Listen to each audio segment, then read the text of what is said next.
এমন এক আগুন যা দুনিয়ার আগুনের চেয়ে 70 গুণ বেশি তীব্র।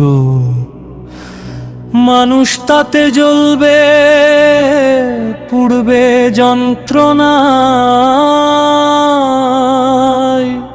ছটফট করবে কিন্তু মৃত্যু হবে না। সেখানে এমন শীতলতা থাকবে যা মানুষকে বরফের মতো জমিয়ে দেবে।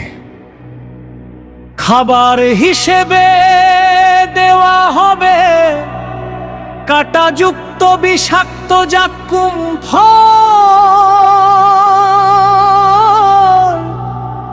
যা খেলে মানুষ অসহনীয় যন্ত্রণায় কাতর হবে।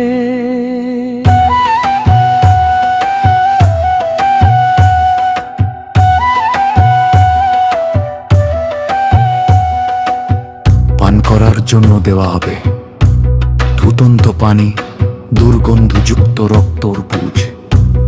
হ্যাঁ বন্ধু, এটাই সেই ভয়াবহ জাহান্নাম যা প্রতিটি অপরাধীকে ভোগ করতে হবে। চলুন এই ভিডিওতে আমরা জাহান্নামের শুরু থেকে শেষ পর্যন্ত এক ভয়ঙ্কর দৃশ্য কল্পনা করি, যার প্রতিটি কথা কুরআন ও হাদিস থেকে নেওয়া, আর দৃশ্যগুলো কৃত্রিম বুদ্ধিমত্তার কল্পনায় নির্মিত।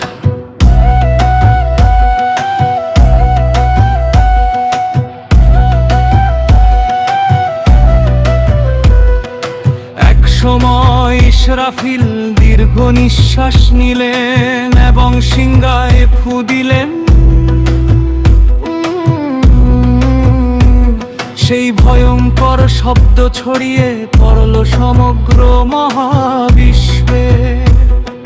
প্রথমে কেঁপে উঠল মক্কা, তারপর মদিনা। কম্পিত হলো মসজিদে নববী, দুলে উঠল আয়ে সোফিয়া। থেমে গেল বিগ বেন, কেঁপে উঠল নিউ ইয়র্ক, টোকিও। তারারা নিভে গেল, সূর্য অদৃশ্য হলো, চাঁদ ভেঙে গেল, সবকিছু ধ্বংস হয়ে গেল, শুধু আল্লাহ অবশিষ্ট রইলেন। তারপর এলো পুনরুত্থানের মুহূর্ত, আবার সিংহায় ফু দেওয়া হলো। পৃথিবী ফেটে গেল, কবরগুলো খুলে গেল, মৃত মানুষগুলো আবার জীবিত হয়ে উঠো। তারা বিস্মিত নগ্ন অবস্থায় দাঁড়িয়ে বলল, আমাদের কে জাগাল?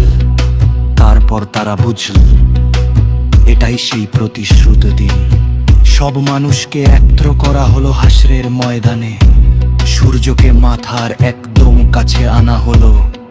মানুষের পাপ অনুযায়ী ঘামে ডুবে যাচ্ছে। কেউ গোড়ালি পর্যন্ত, কেউ হাঁটু, কেউ কোমর, কেউ গলা পর্যন্ত। হান্তাস 30 বছর ধরে তারা দাঁড়িয়ে অপেক্ষা করছে বিচারের জন্য। হঠাৎ জাহান্নামকে আনা হলো। বিশ্বের হাজার শৃঙ্খলে বাঁধা, প্রতিটি শৃঙ্খল ধরে ঈশ্বরে হাজার ফেরেশতা। জাহান্নাম যেন এক জীবন্ত দানব, ক্ষুধার্ত রাগান্বিত। হিসাবের সময় এলো।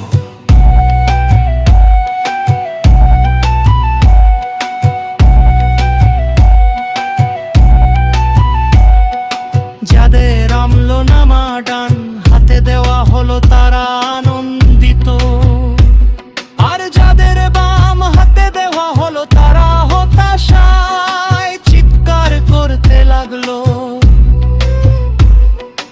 মানুষ মিথ্যা বলতে চাইলে তাদের মুখ বন্ধ করে দেওয়া হলো। তাদের হাত, পা, চোখ, কান সব অঙ্গ নিজ নিজ কাজের সাক্ষ্য দিল।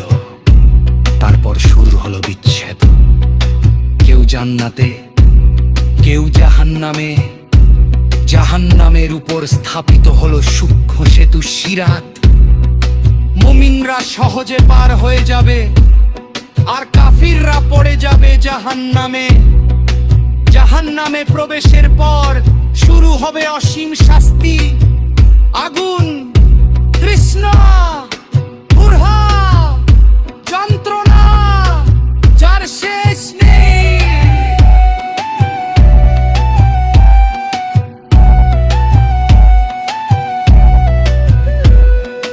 জাহান্নামের 7টি স্তর আছে, প্রতীকী উন্নতাতি দেহি জন্য নির্ধারিত। সে সবার কোনে এই বন্ধবহ বর্ণনা সুখময়িতা খাবার জন্য গড়া। এটি আগামীর জন্য সফলতার আমি এক জিতে দিলাম আল্লাহর সামনে অপরস্যে আছি। আজ সিদ্ধান্ত আপনি